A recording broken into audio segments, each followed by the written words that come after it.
My name is Farah Harris. My pronouns are she, her, hers, and I'm part of the third generation of the Welders. I'm continuing our Inspired by series by speaking about a theater artist who inspires me, and it is the one and only Miss Rhodessa Jones. Now, some of you may be wondering who's Rhodessa Jones, and if you don't know, ask about her. She's amazing.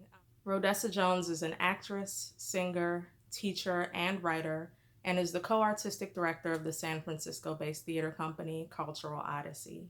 And she's the founding director of the Medea Project, Theater for Incarcerated Women, which brings performance workshops to incarcerated women and women living with HIV throughout the US and South Africa. And fun fact, she's the sister of famous choreographer Bill T. Jones. So I had the great fortune of meeting Miss Rhodessa Jones in 2007 when I took her class at the University of Maryland. At the time, she was an artist in residence, and she was teaching a class called Art as Social Change, Creative Performance, Creative Survival. And for me, as a triple major, criminology and criminal justice, African American studies, and theater performance major, this was the perfect opportunity for me to use all three of those interest areas in one class. So in the class, we learned some of Miss Rhodessa's methodologies for creating autobiographical performance, but we also got to work alongside her teaching theater to incarcerated young women at the Thomas J. Waxter Children's Center in Laurel, Maryland. This work impacted me in so many ways. First of all, Miss Rhodessa is fierce. She is bold. Imagine if Tina Turner did theater, that's who you would have in Rhodessa Jones.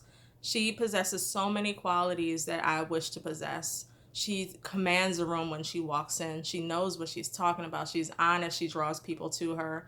And I love her for that. And also, she's laid the foundation for how I operate as a teaching artist. So, my day job is that I'm artistic director of Young Playwrights Theater. And in that job, I've worked with hundreds of youth. And specifically in the programs that I've taught through one of our after school programs and the social justice performance series Silence is Violence that I started.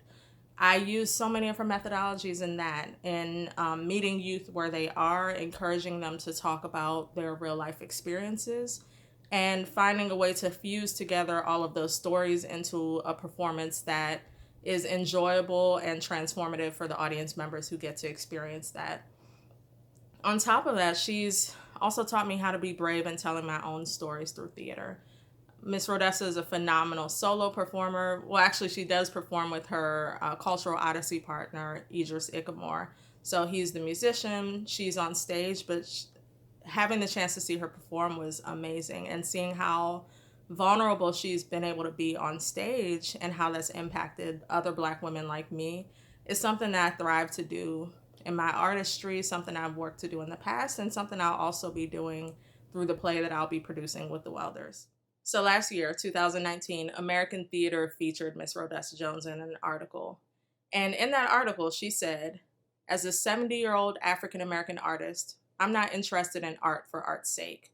It has to be about social change. It has to be able to save lives.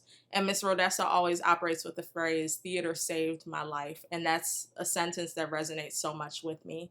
In the article, she talked about how theater saved her life and how doing autobiographical work allows her to, quote, look back at where I've been, embrace who I am, say out loud, this makes me angry, this hurts me. If not for theater, I'd be no more than a memory or a bitch with a very bad attitude. And ain't that the truth? At least that's my truth. So I'm a firm believer of giving people their flowers while they're still here to receive them. So for you, Miss Rhodessa, I thank you for your power, for your grace, for your excellence, for your strength, for your work, and how you've inspired so many women across the world, including me. So thank you. Take care.